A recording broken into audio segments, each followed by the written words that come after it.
Hello friends, આજે આપણે બનાવીશું એકદમ સરળ રીતે સ્ટ્રીટ સ્ટાઇલ કચોરી. જો તમે પહેલી વાર કચોરી બનાવી રહ્યા હોય તો આ રીતથી જરૂરથી અપનાવજો, જેથી કરીને તમારી કચોરી એકદમ ક્રિસ્પી અને ફૂલેલી બને.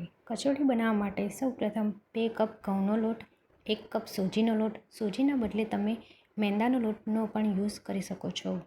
થોડું મીઠું અને અહીં મેં થોડો અજમો લીધો છે, જેનાથી બહુ સરસ સ્વાદ આવે છે. ત્યારબાદ 2 ટેબલસ્પૂન જેટલું તેલ ઉમેરીશું. તમે ઘીનો પણ ઉપયોગ કરી શકો છો, જેનાથી એકદમ ક્રિસ્પી બને છે. ત્યારબાદ આપણે નોર્મલ રોટલીનો લોટ બાંધીએ છીએ તેવી જ રીતે બાંધવાનો છે, પણ ધ્યાન રાખવાનું છે લોટ એકદમ ના ઢીલો થઈ જાય ના એકદમ કઠણ રહે. એકદમ સ્મૂથ લોટ બાંધવાનો છે. ધીમે ધીમે કરીને આપણે પાણી ઉમેરીશું, એકસાથે નહીં ઉમેરીએ. હવે આપણો લોટ તૈયાર થઈ ગયો છે, તો હવે આપણે એને 30 મિનિટ સુધી રેસ્ટ આપીશું. ત્યારબાદ એક મિક્સર જારમાં 3-4 લસણના ટુકડા, 1 ઇંચ આદુનો ટુકડો, 2 મરચાં, આપણે 1 ટેબલસ્પૂન જીરું લઈશું. ત્યારબાદ 1 ટેબલસ્પૂન વરિયાળી લઈશું. એનાથી બહુ સરસ સ્વાદ આવે છે. તીખાશ માટે આપણે અહીંયા મરિયા લીધા છે. આ બધાને આપણે ગ્રાઇન્ડ કરી લઈશું. હવે જે મસાલો બન્યો છે, એક પેનમાં તેલ મૂકીને એને થોડું સાંતળીશું. આમાં ધ્યાન રાખવાનું છે, આ મસાલાને કલર ચેન્જ નથી થવા દેવાનો, થોડું જ સાંતળવાનું છે.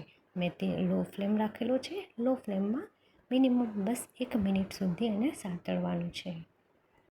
ત્યારબાદ 1 કપ બોઇલ વટાણા ઉમેરીશું. હવે એને 1 મિનિટ સુધી કૂક કરી લઈશું. આપણે અહીં બાફેલા વટાણા લીધા છે, જેથી કરીને આપણે પોટેટો મેશરથી મેશ કરી શકીએ છીએ. આમાં તમે મિક્સર જારમાં પણ મિક્સ કરી શકો છો, પણ એક વાતનું ખાસ ધ્યાન રાખવાનું છે, એકદમ ક્રશ નથી કરવાના. તમે જોઈ શકો છો આપણા વટાણા કચરા મેશ થઈ ગયા છે. ત્યારબાદ આપણે આમાં 1/2 ટેબલસ્પૂન ગરમ મસાલો ઉમેરીશું. સ્વાદ પ્રમાણે મીઠું ઉમેરીશું. ત્યારબાદ થોડું આમચૂર પાવડર ઉમેરીશું. આમચૂર પાવડર આમાં તમે 1 ટેબલસ્પૂન લઈ શકો છો. ત્યારબાદ મેં આમાં 1/2 ટેબલસ્પૂન જેટલી બુરુ ખાંડ ઉમેરી છે. ત્યારબાદ આમાં આપણે 3-4 કાજુ અને દ્રાક્ષ ઉમેરીશું. જો અવેલેબલ ન હોય તો તમે એને સ્કીપ પણ કરી શકો છો. હવે આ બધા મસાલાને આપણે મિક્સ કરીશું અને 1 મિનિટ સુધી એને કૂક કરી લઈશું. અત્યારે આપણા ગેસનો ફ્લેમ એકદમ લો છે.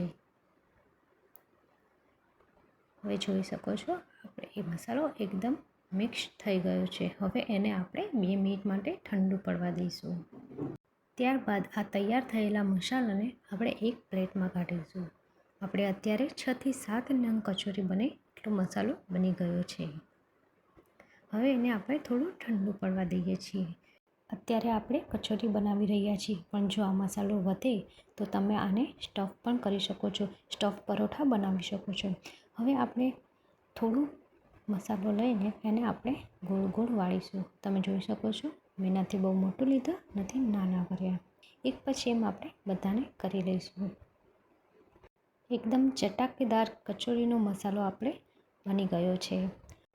હવે આપણે જે લોટ બાંધેલો મૂક્યો હતો તે આપણે જોઈ લઈએ. તમે જોઈ શકો છો લોટ એકદમ સોફ્ટ છે, નથી બહુ કઠણ, નથી ઢીલો. હવે આપણે આમાંથી ગુંદલા તૈયાર કરીશું. તમારે ધ્યાન રાખવાનું છે, ગુંદલા બહુ મોટા નથી લેવાના. આ ગુંદલાથી હવે આપણે આ રીતે કટોરી જેવો આકાર આપશું.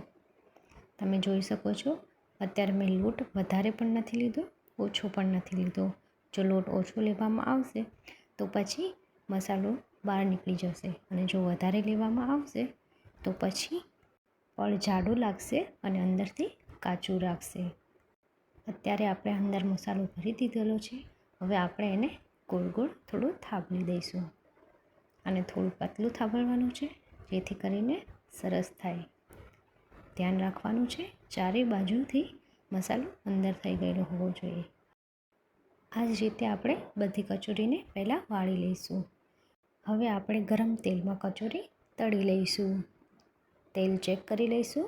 તેલ બહુ વધારે ગરમ ન હોવું જોઈએ, બહુ ઓછું ગરમ ન હોવું જોઈએ. આપણે અત્યારે એકદમ લો ફ્લેમ ઉપર કચોરી તળવાની છે. આવી રીતે બંને બાજુ આપણે કચોરી તળી લઈશું. રાતા કલરની થાય ત્યાં સુધી તળવાની છે આપણે. તમે જોઈ શકો છો બધી આપણી એકદમ ફૂલેલી અને ક્રિસ્પી કચોરી છે. ગરમા ગરમ એકદમ ક્રિસ્પી અને મસાલેદાર કચોરી તૈયાર. આ ગરમા ગરમ કચોરીને તમે ઝીણી સેવ, ખજૂર આમલીની ચટણી અને ગ્રીન ચટણી સાથે સર્વ કરી શકો છો. Thank you.